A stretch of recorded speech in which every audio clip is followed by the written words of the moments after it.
acres of land valued at 400 million shillings. The commission received information that this land, which was being used, which houses has houses for senior officers of Kenya Wildlife Service, had been grabbed by private developers, and as a commission who have the mandate to carry out investigation on asset recovery, we had to launch investigations and had to move to court to get the court order, preservation court order, which we received on 31st of July 2024. My name is Ignatius Wekesa, the regional manager of Ethics and Anti-Corruption Commission based in Nakuru, that is South Rift Regional Office.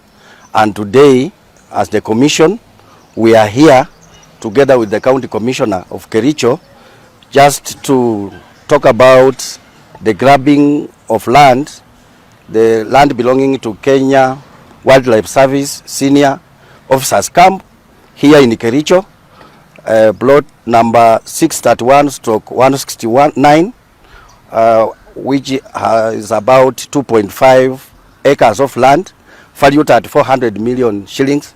The commission received information that this land, which was being used, which houses has houses for senior officers of Kenya Wildlife Service, had been grabbed by private developers, and as a commission who have the mandate to carry out investigation on asset recovery, we had to launch investigations and had to move to court to get the court order, preservation court order, which we received on 31st of July 2024, barring anybody from developing this place or doing anything to do with this particular camp until we finish investigation and file the main asset recovery suit in court, and then it is heard and concluded in the Environment and Land Court here in Kericho.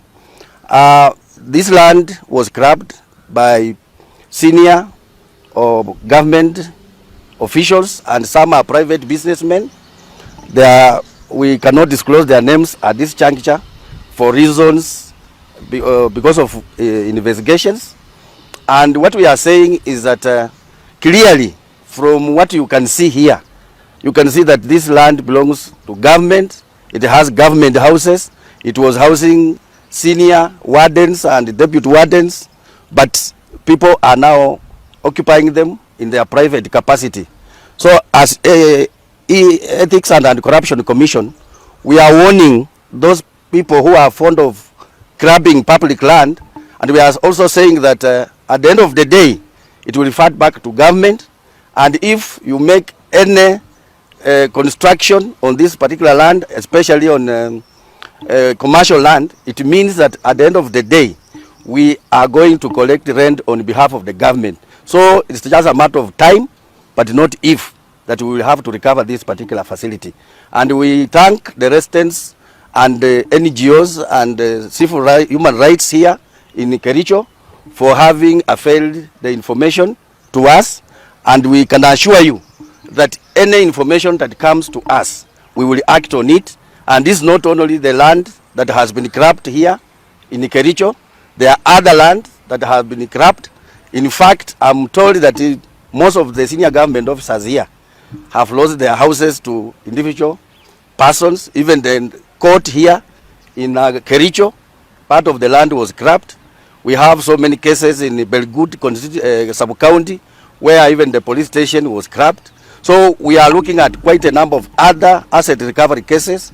Others are already in court, which we are pursuing, and we are very sure that we are going to emerge the winners, and the land will revert back to government for the rightful purpose that it was set aside for. At this time, I cannot say that the survey officer whom we arrested recently, there's a direct connection with this particular grabbing here.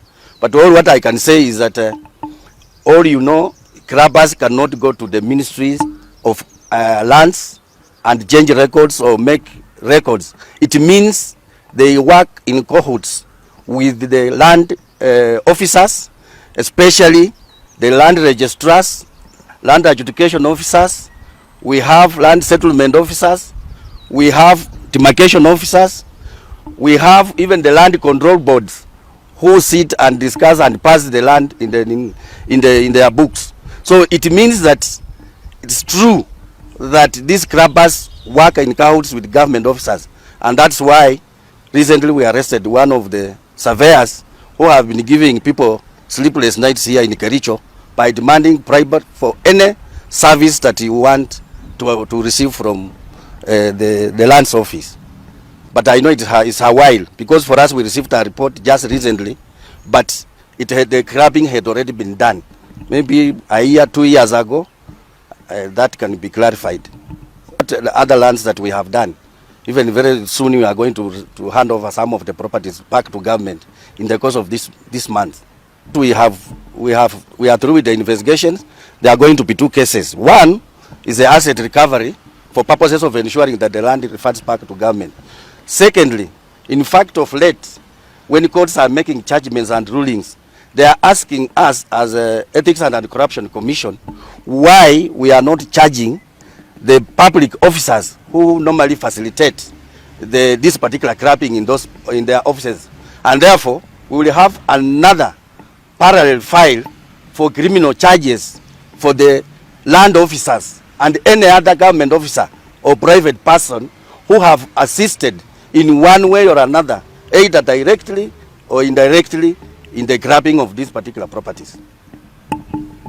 My name is Gilbert Kitio, County Commissioner of Kericho, and today I'm here in solidarity with Mr. Constance from EACC and his team, and that is in terms of recovery of public land which has been taken by private individuals.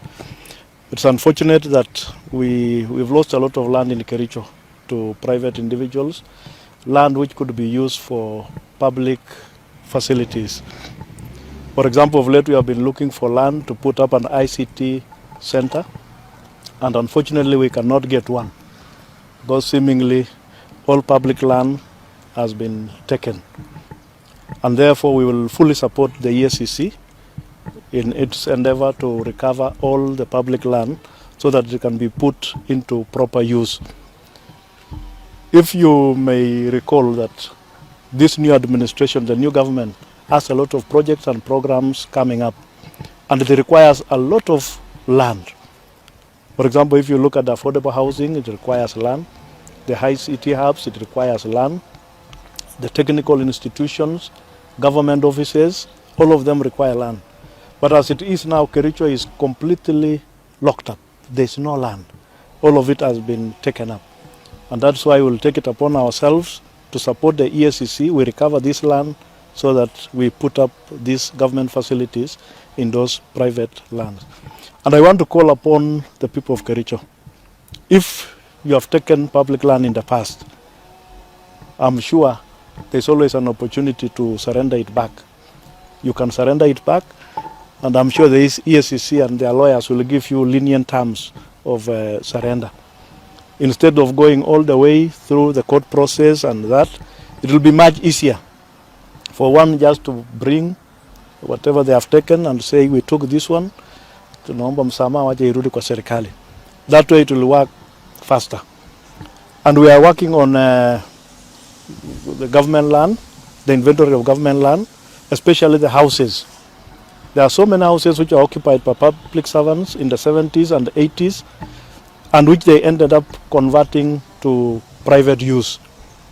So we'll look for all those records, and we will hand them over to the EACC so that that recovery process can be done. You know, Kericho is a small town. It is very squeezed.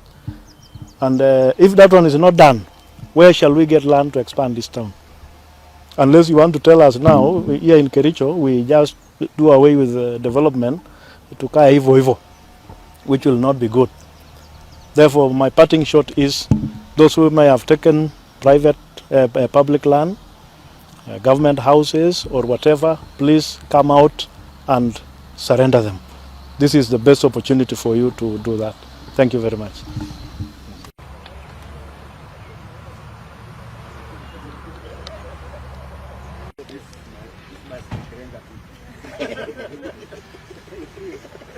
So Kericho so it is becoming like